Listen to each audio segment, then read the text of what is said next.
All right, everybody, welcome back. Another week. We're going to start chapter 9. This week, we're just trying to introduce you to MongoDB, which is one of the NoSQL database libraries, products, plugins, whatever you want to call it, for JavaScript stuff. The book kind of shows you how to do some stuff, and their video shows you how to do stuff, but there's no real practical application. So that's what I'm trying to do in the lesson. I had to really kind of simplify this. So there's going to be a lot of things missing, but we're going to do kind of a sign up, register application. But there's going to be a lot of stuff missing. It's just so you can see how to store information in a database and how to access it. This is, again, just for exposure. This is the only time we'll touch on Mongo. And it is fairly popular in use right now. So if you want to learn more about it, I suggest just checking YouTube. There's a lot of good stuff out there. So with that, the first thing that you have to do with Mongo is install it.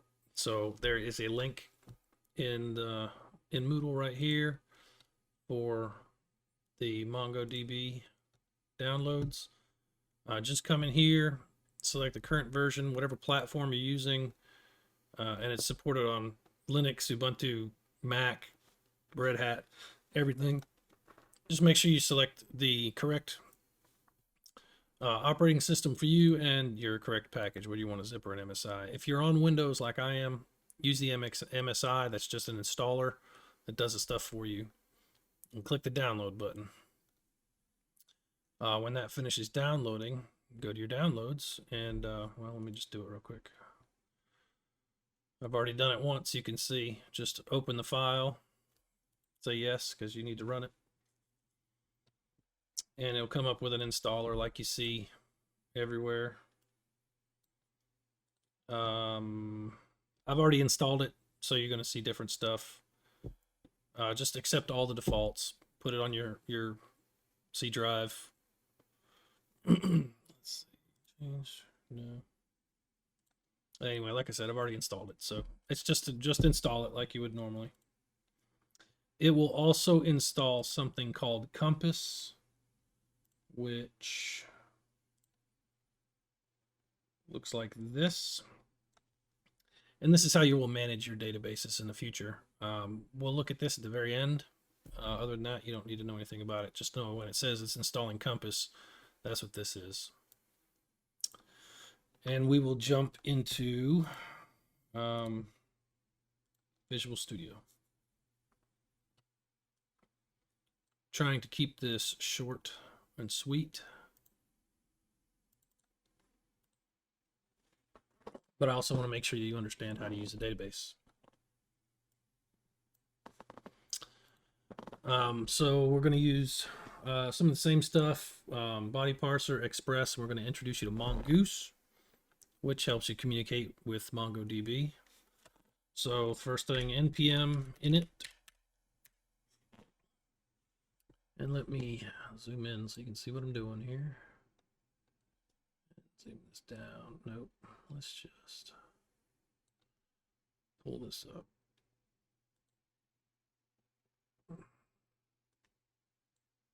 All right, so remember your first command to initialize npm, and we start building that packages.json. We're going to select all the defaults except for the index. We're going to call it server.js. I'm trying to stick with the same kind of flow and pattern that we have been. So just change that to server.js and accept all the rest of them. It's okay. And now we want to clear. Now we want to do npm install or npm I, and we're going to put express body parser and Mongoose, and give that a second to do its thing.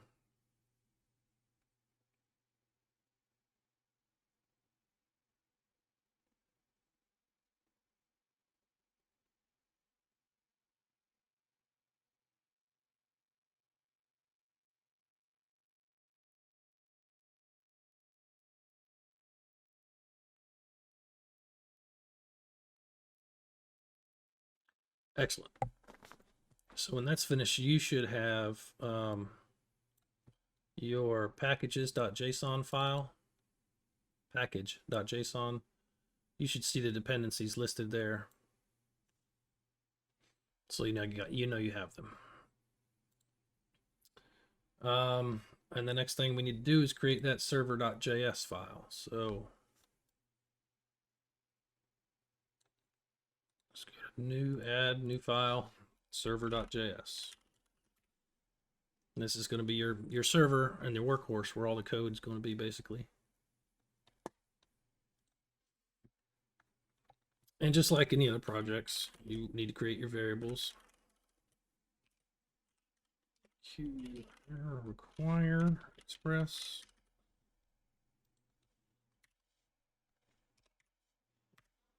We want body parser.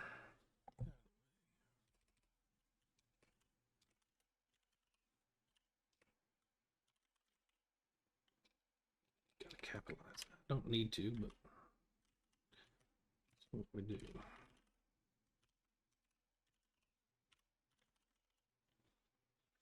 So we got body parser and mongoose. OOSE.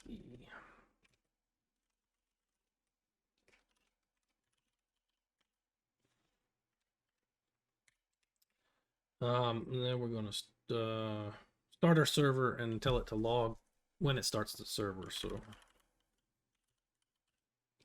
it's just going to put a little message out in our console. It tells us that the server's been started.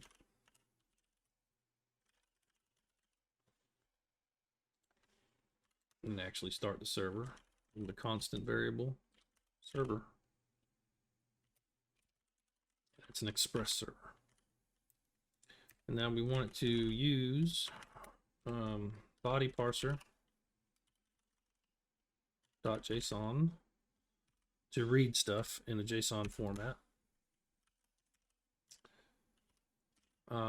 We want the express static dir name, so it knows the directory where everything is. Oops.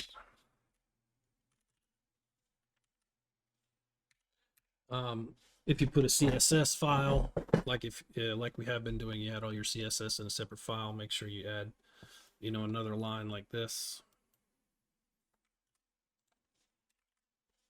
and then plus CSS. So it knows where to look for your CSS, JavaScript, and all that other good stuff. For this project, I'm just throwing everything right in the same directory, so you don't need to worry about that unless you decide to make it look different. And the URL encoded.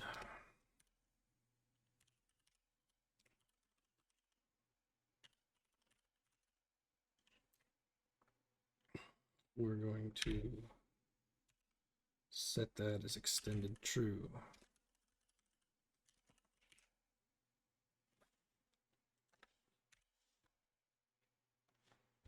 Okay. Make sure I had enough parentheses on there. Now we're going to tell Mongoose to connect to the MongoDB database. And if this comes from Mongo itself, U7017, and we're going to call it MyDB. If you look at Compass, that's where I got that line from right there in the Compass. It just tells it where to go, where the database is, and then you give it a name and it will create that database for you. And we need to do a few other things here. We also need to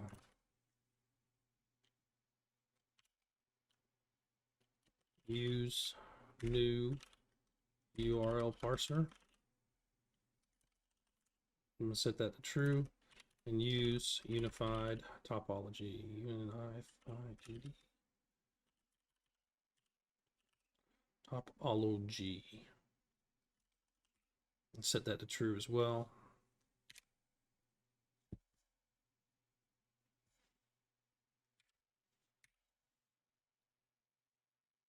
Looks right. Variable for your database. Mongoose connect. So, or let's just say connection, and that will be the variable that we use then to call the database. Like here, db on.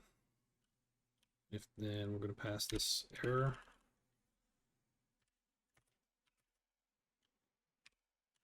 We're going to console log an error message.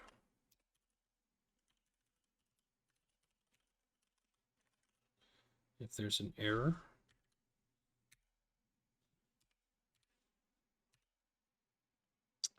and then db once. These are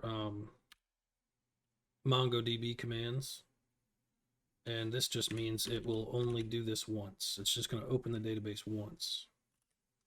You don't want to do it a bunch of times.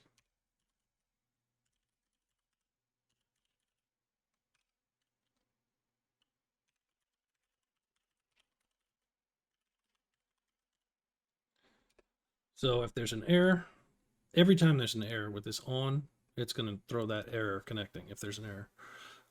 But it's only going to open the database once we're working on it. So it's just going to open it the first time, and then we'll be able to open it or use it.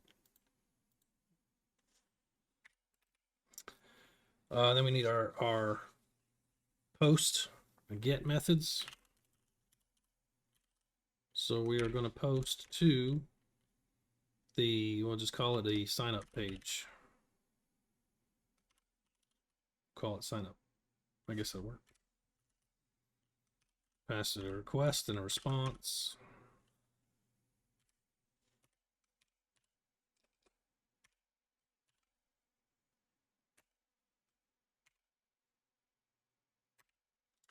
And this is where we're going to get variables from the HTML page, which we hadn't made yet. But we're going to collect in this one name, email, and password. How about that? So the request body should have a name, an email, and a password.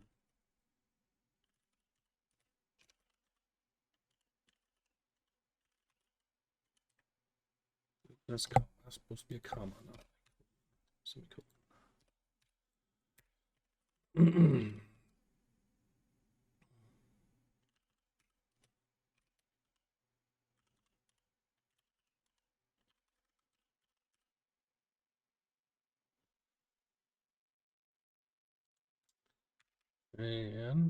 And still inside the post method. Wait, are we? Yeah, we are. Oh, I did that. We also need to create a variable that stores all this. So it's coming over in the request, and then we need to store it in the variable, right? So name's going to be name.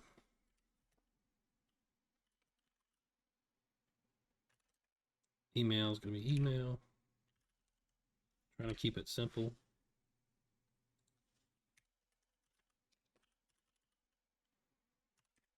And password.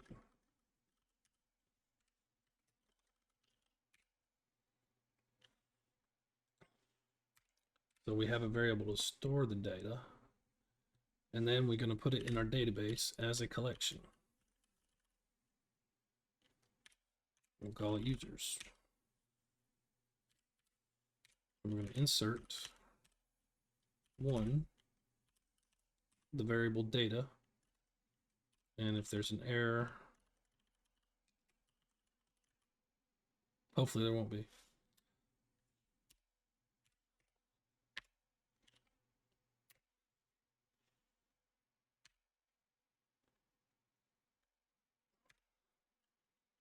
If there's an error, row error. And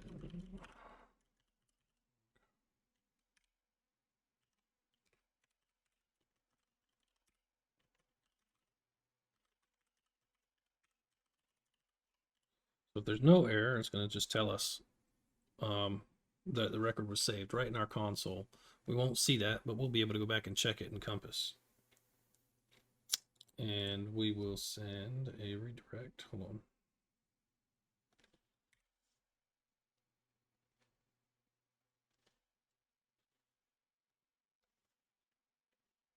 Yeah, we need to return that. Send a response.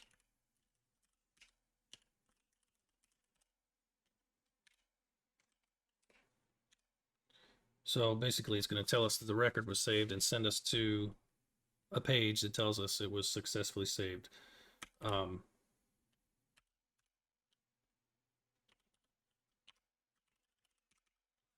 This would be whatever page, the login homepage or whatever, after somebody has signed up for membership. That's what this would be. Like I said, there's going to be a little bit missing in this. Generally, we would want like a landing page for everyone, and then they can either log in or register or sign up. Once they registered, they'd log in and then get to the page, but we're skipping a few steps just for simplicity's sake. I don't want this video to be an hour long. So we're just skipping a few steps. We're getting to the sign up, and once the sign up is successful, and we can see that the information was saved to the database. That's the goal of this project. All right, so we have our post method.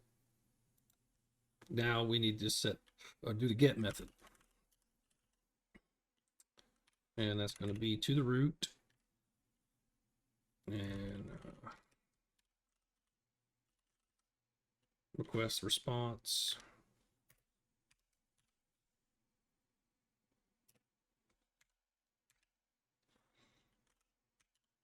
Set that response.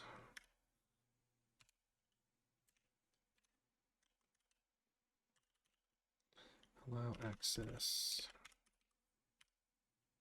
Allow.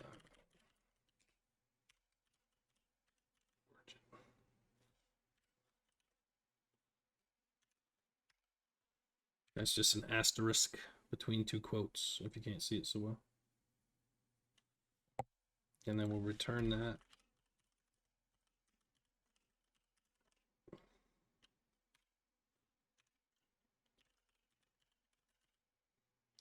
Back to the sign up page, index.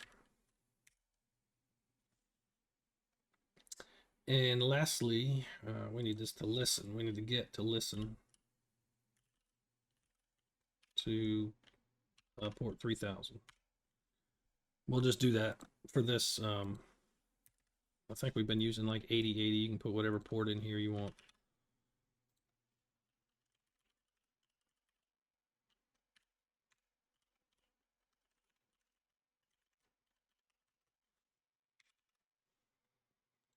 And this is just gonna, when the server starts running, it's gonna tell us, hey, it's listening on this port 8080. So this is the server.js. A lot of the stuff you've seen in the other projects that we've done, very simple, except this line here, which saves it to the database. And there's some redirects to other pages. Fairly simple. So in here, we've referenced a sign up success HTML and an index.html. Let's create those.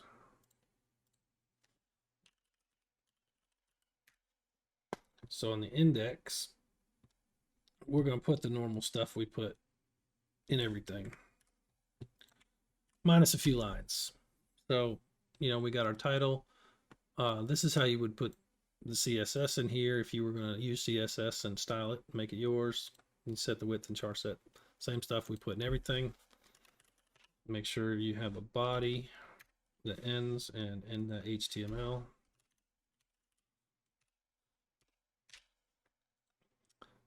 Normal page. Why am I still getting green?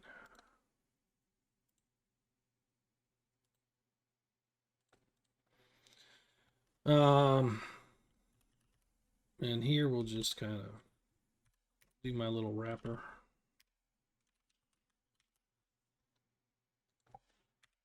We just need a couple of, well, we need a form.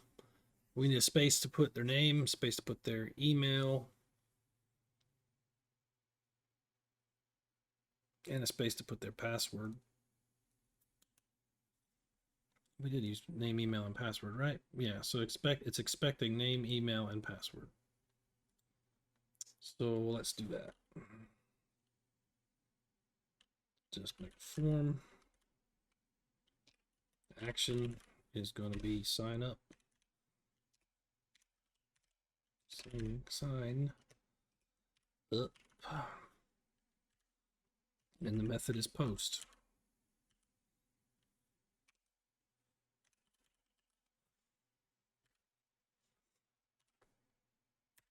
And here's a form. Put a little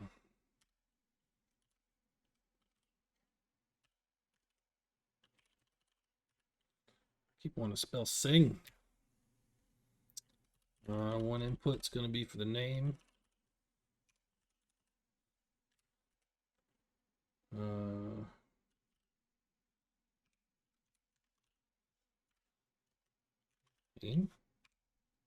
Name, name.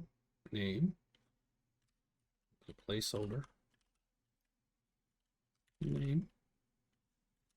Make it required.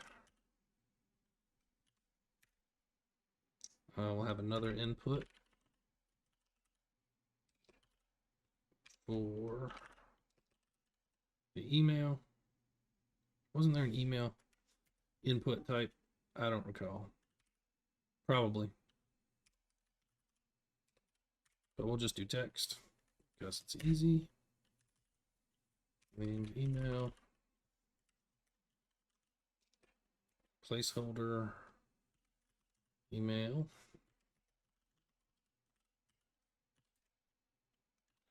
And last, password.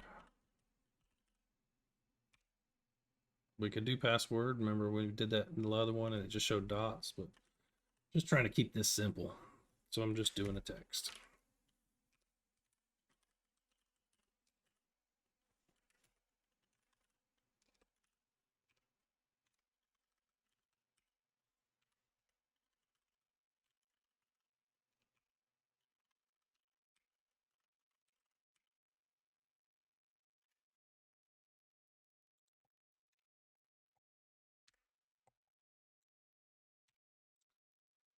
And the last thing we need is a button.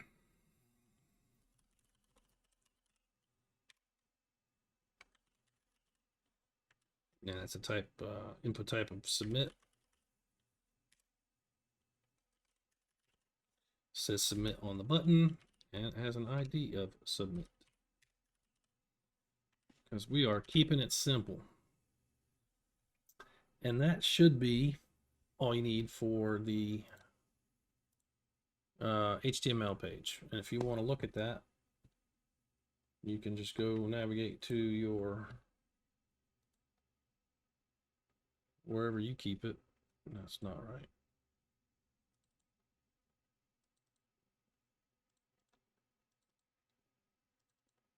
And see what it looks like. Name, email, password. You can put some labels on there, make it super cool, whatever you want to do.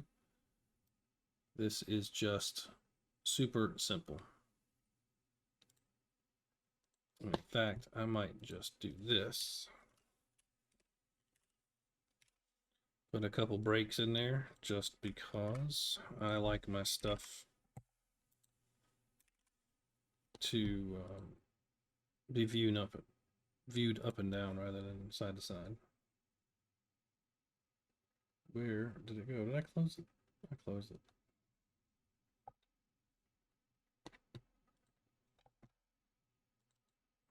So there. I didn't click it. Just can't find nothing. There. Now it's up and down, and I can shrink this window so that you can see it better. All right, so that is the index.html, and then we need someplace to send it. When they've signed up, it'll go to the members page or whatever, and we called that sign up success.html. So we'll go make a new file and name it that. And on that page, we will do the same head.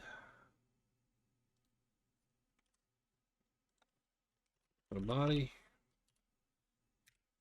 and the HTML.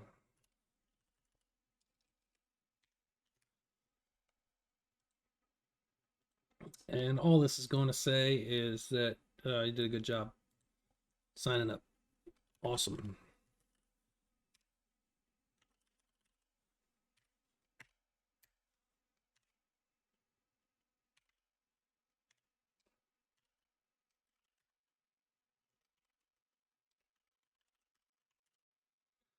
So one div and one heading in your sign up. So if all this was done correctly, your post and get methods were done correctly, it should work. So we want to go into our console here and we need to start the server. Remember, node server.js. Let's see what kind of errors we get. There's a comma in there that shouldn't be. Oh, I put commas here instead of semicolons. This is not an on-running variable. All right, save all. And try that again. CLS clears your screen so you can see what I'm doing. Node server.js.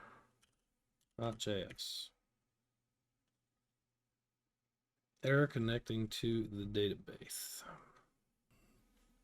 Of course, it's another spelling mistake. In the error I was getting, it says Mongo parse error option use unified topology is not supported. That's not entirely correct, but it gives you some idea about where the error might be. If you could look here, I spelled use unified topology wrong. Topolo.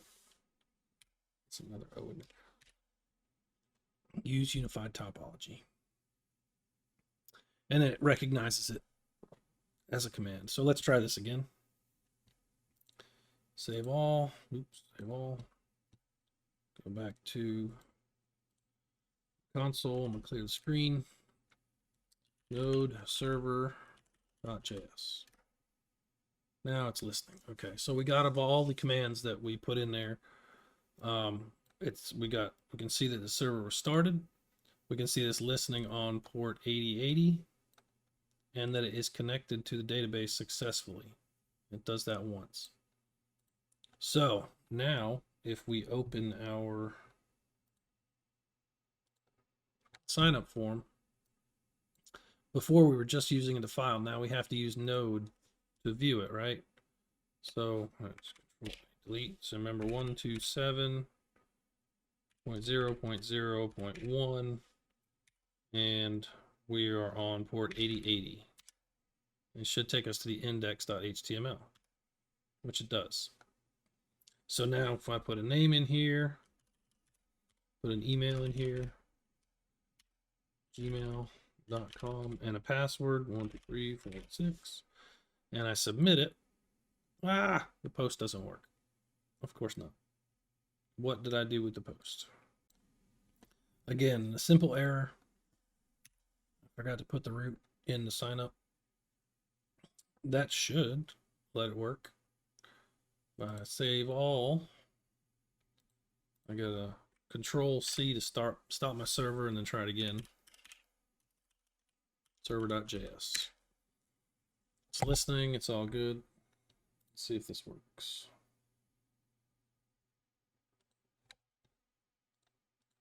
One, 127.0.0.1.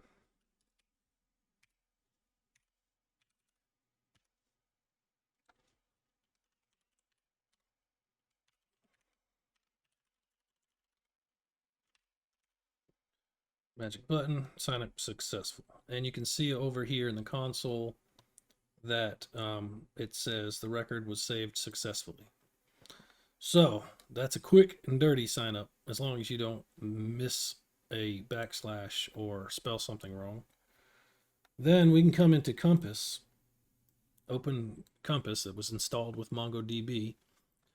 And let's see, we'll go over to localhost. And then we'll go into databases. You can see there'll probably be a few. I think these were here by default, admin, config, and local. But this is that MyDB database that we created in there. You can see that it has one collection, one index, and if we go into it, click in it, and then click it again, you can see that it saved this collection, john at gmail.com, with the password 123456. And it also gives everything an object ID. So if you have access, something like Compass, which is great, the best way to search for stuff, if let's say this is filled up with members, and you have several Johns in there, John Smiths or whatever, you don't want to search by name, first name, last name. I suppose you could do first name and last name, but you may still run into that. The best way to search for an object is using that object ID.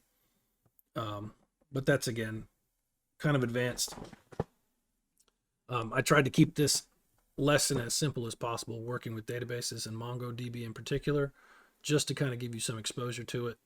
For this project, there really would be a lot more things. Like I said, you should have a page that you go to where they can either sign in if they're already a member, or register, take them to a register page, then log in, log out, and that kind of stuff. But I wanted to keep this short and simple, and this is a short, simple way to use MongoDB to keep a database. So do this. If you're so inclined, go ahead and, instead of making it so simple looking, add your own CSS, and make sure you use that link, and make sure you use the on your server page like this. If you just put it in the same, if you just put the CSS file in this directory with all the other files, you don't have to do this. But if you create a folder with a CSS file in it, you will need to do this like we did any other project. So if you're confused, look at your other project, or just put it in the same directory. Anyway, the simple sign in, that's your project this week. Do that, turn it in, and I'll see you next week. Thanks.